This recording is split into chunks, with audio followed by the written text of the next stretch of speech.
자, 우선 양국관리법에 대해서 한번 여쭤보고 싶은데요. 이재명 후보님, 네.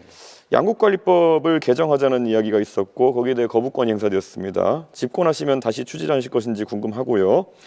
식량안보 차원이라 보기에는 양국관리법이 지금 돈이 많이 드는 이유가 과잉 생산되는 지금 쌀을 처리하는데 돈이 많이 드는 거거든요. 그러면은 도대체 과잉 생산되는 쌀을 왜 더 생산하도록 유도해야 되는 것인지 말씀 부탁드립니다. 우리 이준석 후보께서 이제 한쪽만 보고 계신 거예요. 양쪽을 다 보면 좋겠습니다. 쌀값을 일정 가격 유지하는 게 장기적으로 전략 산업인 주식, 우리나라의 곡물 자급도를 올리는 길이겠죠. 그런데 가끔씩 과잉 생산되는 경우가 있어요. 그럴 경우는 정부가 사서 양곡 가격을 관리해 주자. 대신에 여기 추가로 경작 면적을 조정하기 위해서 대체작물 지원 제도를 도입하자. 이 두 가지를 동시에 도입하면 정부가 쌀 사지 않기 위해서 대체작물 지원을 예측해서 충분히 알겠습니다. 하면 관리가 가능하죠. 결국 3조 원씩 더 쓰겠다는 말을 그냥 저렇게 돌려가지고 핑계를 대고 계시다 이렇게 보면 될 것 같습니다. 안 쓰려고 대체작물 제도를 도입한다니까요. 이재명 후보님께서 스테이블 코인 이런 얘기도 하셨어요. 그런데 스테이블 코인 얘기하시면서 사실 어떤 방식인지 뭐 담보형이라고 하셨는데 담보형 코인들 중에서도 제가 알기로는 미국 달러화를 기반으로 한 담보형 코인 외에 실제로 스테이블 코인이 사용되는 경우가 거의 없습니다. 실제 USDT, USDC 두 가지가 90%가량의 유통량을 담당하고 있는데요. 혹시 USDT와 USDC 어떤 부분이 차이가 있는지 알고 계십니까?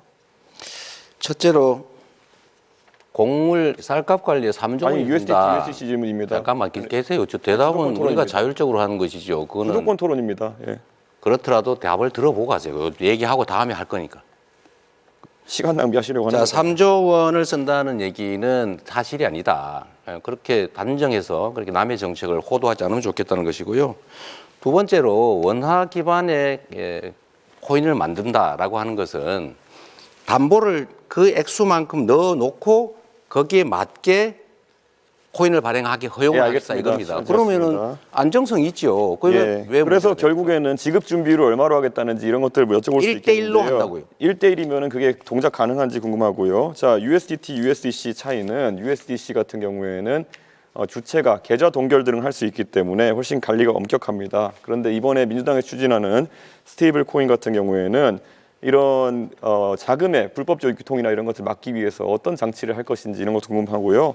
예를 들어 USDC 이런 것들은 대북 송금 같은 걸 하더라도 그걸 전부 다 계좌를 동결할 수 있기 때문에 조금 더 안전한데 이런 스테이블 코인에 대한 구체적인 전략 없이 실제로 그냥 이야기해버리되면은 작전주 하시던 것처럼 그냥 시장을 들썩이게 하는 효과밖에 없다 이렇게 말씀드릴 수 있을 것 같습니다. 이게 코나이 같이 또 어떤 기업이 맡아가지고 이런 사업을 진행하게 될지 갈수록 궁금해지고 있습니다. 답을 좀 할까요? 아니요. 그리고 민주당이 사실 허위사실 공표 행위에 대해서 허위사실 공표에 대해서 행위 부분을 삭제하겠다 이런 말을 하면서 이런 토론 자리에서 자유롭게 좀 말하자 이런 취지로 입법을 하는 걸로 알고 있는데요.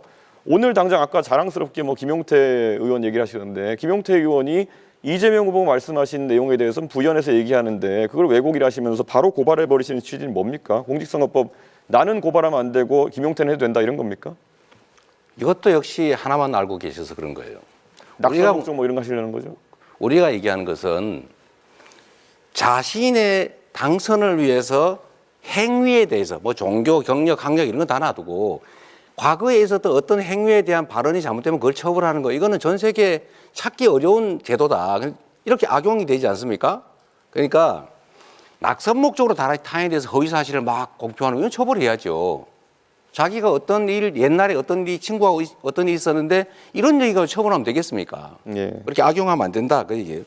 예, 어쨌든 뭐 AI 투자에 대해서도 계속 100조 말씀하셨는데요. 대충 그럼 100조라는 큰 돈을 국민들한테 제시하셨으면은 얼마를 어디에 넣겠다 정도 개괄이 있을 것 같은데 분야 한번 세 가지로 나눠보시겠습니까?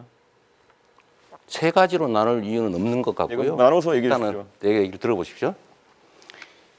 100조 원이라고 하는 것은 당장 100조 원을 정부 재정으로 만들겠다는 게 아니고 AI 관련 산업에서는 연구 개발도 필요하고 지원도 필요하고 투자도 필요한데 정부가 모태펀드 등을 만들어서 민간 자본을 유치해서 연차적으로 100조 원 정도를 투자하겠다 그 말이니까 그 세부적인 내역을 어디다가 투자할 거, 어떤 회사에 투자할 거냐, 어떤 연구에 투자할 거냐라는 것은 또 검토해 가면서 만들어가는 것이죠. 예, 알겠습니다. 세부적으로 계획도 없는데 100조 원 넣겠다는 말씀 잘 들었고